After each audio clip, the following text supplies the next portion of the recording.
आज हम बात करेंगे सीडम टोली फ्लाईओवर के बहाने हेमंत सोरेन ने जो एक तीर से कई शिकार किए हैं। एक तीर से कई शिकार किए हैं। कई ऐसे दाव थे विपक्षियों की जिसको हेमंत सोरेन ने सिर्फ एक चाल से फेल कर दिया। और उस चाल का हम विश्लेषण करेंगे, उस चाल के बारे में बताएंगे कि कैसे हेमंत सोरेन ने सिर्फ अपनी एक चाल से कई निशाने साध लिए और कई विरोधियों पर एक तरीके का है कि निशाना साध दिया। जो सीडम टोली फ्लाईओवर का उद्घाटन हुआ, एक तो ये उद्घाटन जो हुआ वो एक तरीके से रातों रात हुआ। 4 जून को झारखंड बंद बुलाया गया, तो उसके ठीक अगले दिन अचानक से, मतलब झारखंड बंद की रात को ही हेमंत सोरेन ने अधिकारियों के साथ बैठक की और ये फैसला लिया आनंद फार्मा कि 5 जून को सीडम टोली फ्लाईओवर का उद्घाटन कर दिया जाएगा। वहाँ सरना धर्म स्थल के पास जो रैंप गिर रहा था, उस रैंप को लेकर विवाद हो रहा था। झारखंड बंद भी बुलाया गया, तमाम तरह के वाद विवाद चल रहे थे, तो उसको एक झटके में हेमंत सोरेन ने खत्म कर दिया। और अचानक से 5 जून को अचानक से दोपहर में हेमंत सोरेन ने इसका उद्घाटन किया। सुबह तक अधिकारियों को भी, जो पुलिस प्रशासन के अधिकारी थे ज़्यादातर, उनको भी जानकारी नहीं थी कि हेमंत सोरेन इसका उद्घाटन करने वाले हैं। तय कार्यक्रम था कि पर्यावरण दिवस पर कार्यक्रम होगा, लेकिन उसको एक्सटेंड किया गया, उसको बढ़ाकर उसमें सीडम टोली फ्लाईओवर का हेमंत सोरेन ने उद्घाटन किया। और उद्घाटन करने के साथ ही उन्होंने इस फ्लाईओवर का जो नामकरण किया, वो एक तरीके से कहा जाएगा कि उस नामकरण ने इस पूरे आंदोलन की हवा निकाल दी, उस पूरे आंदोलन को फीका कर दिया। उसको हम कह सकते हैं कि जो पूरे इस आंदोलन को, जो रैंप विरोधी एक तरीके से आंदोलन चला रही थी गीता श्री उरांव, झारखंड सरकार की पूर्व मंत्री, उनके पिता के नाम पर इस फ्लाईओवर का हेमंत सोरेन ने नामकरण कर दिया।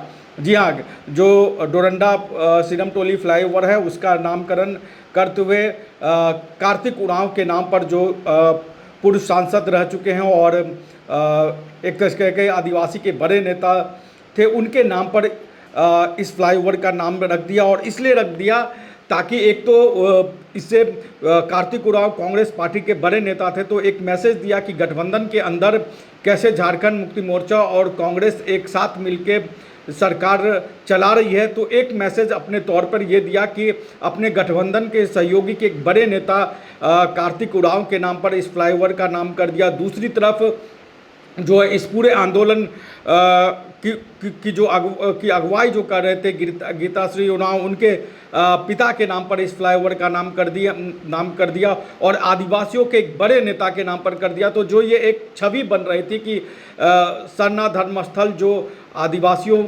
की आस्था का प्रतीक है, उसके वहाँ रैंप गिर रहा है।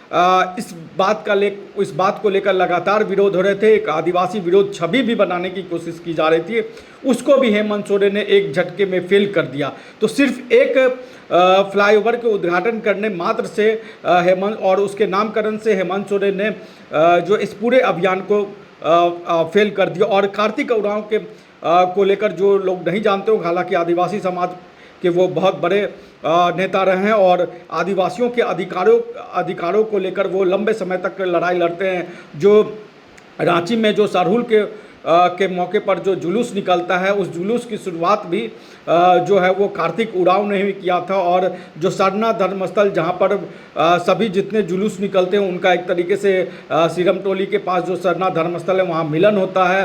तो वहाँ पर जो ये विवाद हो रहा था, उस विवाद को भी एक तरीके से हेमंत सोरेन ने इस पहल के साथ खत्म करने की कोशिश की। हालांकि जो अधिकारी हैं उनका कहना है कि जो विरोध किया जा रहा था आदिवासी समाज की तरफ से, जो आदिवासी संगठन इसका विरोध कर रहे थे, उसके वजह से जो रैंप की लंबाई है उसको घटा दिया गया। पहले 114 मीटर था, उसको 84 मीटर कर दिया गया, ताकि जो रैंप जो ठीक सरना स्थल के पास गिर रहा था, उस पर जो आपत्तियाँ थी वो आपत्तियों को कम किया गया। और अधिकारी ने कहा कि अगर ज़रूरत पड़ेगी, ख़ासतौर पे जब सरहुल पर जुलूस निकलता है या अन्य त्योहारों के मौके पर जब सरना धर्मस्थल पर जहाँ पर उनको वहाँ आस्था को लेकर बड़ी संख्या में आदिवासी समाज के लोग आते हैं, तो उन्होंने कहा कि अगर ज़रूरत पड़ेगी तो जो क्रैश बैरियर है उसको भी हटा दिया जाएगा, यानी कि सरना धर्मस्थल पर लोगों को आने में, आदिवासी समाज के लोगों को आने में,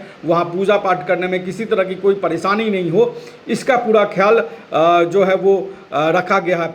तो हम बात कर रहे थे कि हेमंत सोरेन ने कैसे इस पूरे एक झटके में पूरे अभियान की हवा निकाल दी, और उसके कई बिंदु थे, और सबसे बड़ा बिंदु जो कि गीता श्री उरांव जो इस आंदोलन की अगुवाई कर रही थी, उनके पिता कार्तिक उरांव के नाम पर इस फ्लाईओवर का निर्माण कर दिया। कार्तिक उरांव जो है वो उनका जन्म यहीं गुमला ज़िले में हुआ था, और 29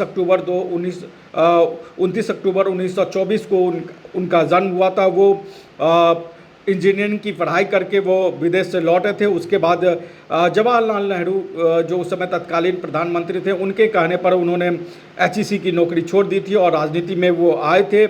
उसके बाद वो 3 बार जो है वो सांसद बने। उनके निधन के बाद उनकी पत्नी भी सांसद बनी, और इसके बाद गीता श्री उरांव जो उनकी राजनीतिक विरासत को संभाल रही थी, कांग्रेस पार्टी से गीता श्री उरांव विधायक बनी, और सरकार में, झारखंड सरकार में उनको गीता श्री उरांव को शिक्षा मंत्री भी बनाया गया। तो ये जो पूरा आंदोलन था, उस पूरे आंदोलन को कैसे हेमंत सोरेन ने एक तरीके से कह दे कि ख़त्म कर दे, या इस पूरे आंदोलन जो पूरा विवाद था इसको समाप्त कर दिया। हालांकि जब सीरम टोली फ्लाईओवर का उद्घाटन हो, उसके बाद शाम को बिरसा चौक पे कुछ लोगों ने प्रदर्शन करने की कोशिशें भी की, लेकिन उनकी संख्या बहुत कम थी।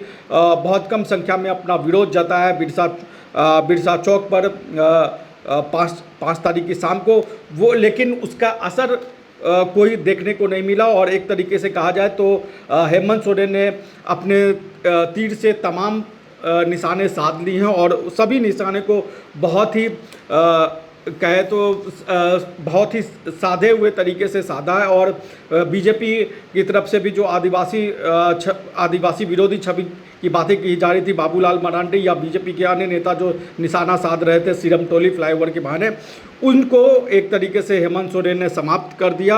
हालांकि गीता श्री उरांव की तरफ से कहा गया है कि उनके पिता के नाम पर इस फ्लाईओवर का नामकरण किया गया है, और ये सोचा जा रहा है कि ये आंदोलन जो है वो ख़त्म हो जाएगा, वो नहीं होगा। आने वाले समय में वो इसको लेकर और बैठक करेंगी और फैसला करेंगी कि किस तरीके से विरोध किया जाएगा। लेकिन सच्चाई ये है कि अब ये फ्लाईओवर आम लोगों के लिए, रांची के लोगों के लिए खुल चुका है, और इसके साथ ही ये विवाद भी खत्म हो गया है। और उस विवाद में जो हेमंत सोरेन ने जो कार्तिक उरांव के नाम पर इस पुल का, इस फ्लाईओवर का नामकरण किया, इसने एक तरीके से कहे कि इस पूरे विवाद को ख़त्म करने में ताबूत का आखिरी कील हम कह सकते हैं कि वो बन के रह गया। तो झारखंड के तमाम खबरों के साथ हम आपके पास यूँ ही आते रहेंगे। आप हमारे चैनल को लाइक करिए, सब्सक्राइब करिए। इस मामले पर अगर आपकी कोई राय है तो कमेंट बॉक्स में हमें ज़रूर बताएं। नमस्कार, जोहार।